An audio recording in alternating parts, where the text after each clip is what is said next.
नमस्कार दोस्तों, आज मैं आप लोगों को अस्थमा के बारे में कुछ बताऊंगा कि अस्थमा अगर है और सांस लेने में दिक्कत हो रही है तो आप लोगों को ये घरेलू नुस्खा अपनाना चाहिए जिससे आप लोग जो हैं थोड़ा अच्छा महसूस कर सकें। ये घरेलू नुस्खा है दोस्तों, और आप लोग इसको आजमा सकते हैं जिससे आप लोगों के सांस लेने की जो समस्या है उसमें राहत मिलेगी। अस्थमा, जैसा कि आप लोग जानते ही हैं, अस्थमा जो है जिसमें सांस लेने में प्रॉब्लम होती है, ये अस्थमा जो है वो कैसे होता है, किस कारण से होता है, वो आप लोग भली भांति जानते हैं।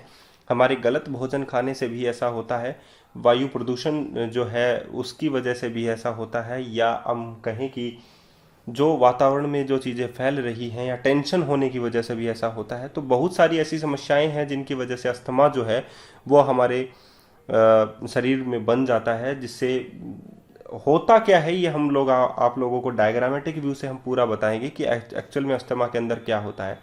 लेकिन अस्थमा में लोग जो हैं वो एक ऐसे केमिकल्स का यूज़ करते हैं जो कि जो ब्लॉकेज होते हैं उनको वो ओपन करता है, और वो ज़रूरी भी होता है दोस्तों।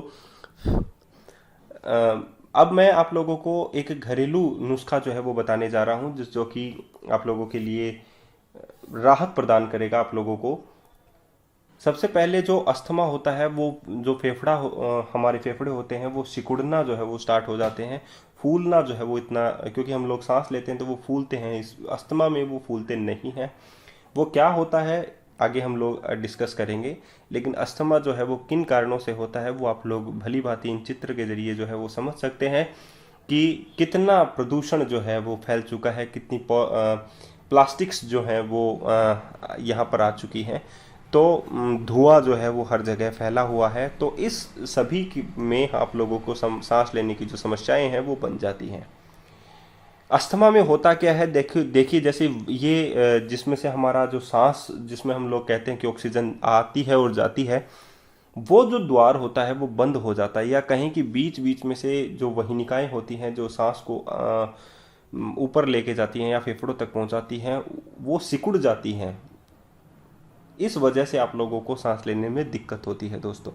तो जब आप लोग केमिकल वाले प्रेशर का इस्तेमाल करते हैं तो उससे क्या होता है कि ये वहिनिकाएं जो होती हैं वो उसमें लचीलापन आता है और ये वहिनिकाएं खुल जाती हैं जिससे आप लोगों को सांस आता है।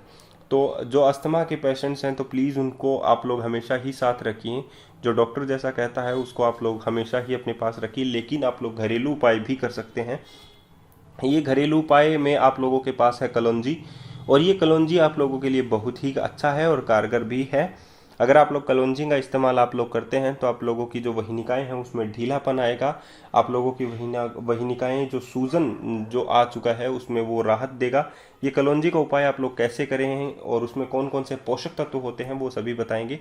कलौंजी में आप लोगों को प्रोटीन मिलता है, ओमेगा 3 मिलता है, कार्बोहाइड्रेट है, आप लोगों के पास हेल्दी फैट्स है, ओमेगा 6 है, ओमेगा 9 है, एंटीऑक्सीडेंट्स हैं जो आप लोगों को ताकत भी देते हैं, इम्यून सिस्टम को बनाए रखते हैं। जो सूजन आप लोगों की वहिनिकाएं जिसमें से सांस आप लोग लेते हैं फेफड़ों तक पहुंचाते हैं, उसमें जो सूजन आ चुकी है उसको रिकवर करने का काम भी करते हैं। थाइमोकोविन जो है वो एक ऐसा तत्व है जो कि इस सूजन को कम करने के लिए बहुत ही ज़रूरी है।